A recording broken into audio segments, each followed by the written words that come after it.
உங்கள் வீட்டில் யாராவது பெட்டு வளர்த்துருந்தீங்க அப்படின்னா அந்த பெட் பவுலில் இருக்கிற ஜேர்ம்ஸையும் பாக்டீரியாவை விட 6 மடங்கு அதிகமாக வந்து பாக்டீரியாஸ் வந்து வளரும் நம்ம டெய்லி யூஸ் பண்ணுற ரீயூசபிள் வாட்டர் அப்படின்னு சொல்கிறாங்க.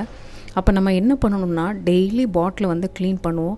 நம்ம டிஃபன் பாக்ஸ் எல்லாம் நம்ம ரெகுலராக க்ளீன் பண்ணுவோம். பட் வாட்டர் பாட்டிலை வந்து ரொம்ப ரேர் தான் க்ளீன் பண்ணுறது.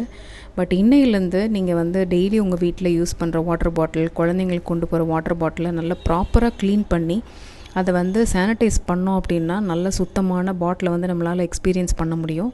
ஸோ சானிடைஸ் பண்ணுறதுக்கு நான் என்ன பயன்படுத்துகிறேன் அப்படின்னா, நல்ல வாட்டர் பாட்டிலில் நல்லா ரின்ஸ் பண்ணதுக்கப்புறம் அதில் வந்து நல்ல சுட சுட தண்ணியை ஊற்றி நல்லா வந்து குலுக்கி எடுத்துட்டோம் அப்படின்னாலே அது வந்து ஓரளவுக்கு வந்து இந்த பாக்டீரியாஸ்லாம் செத்து போயிடும்.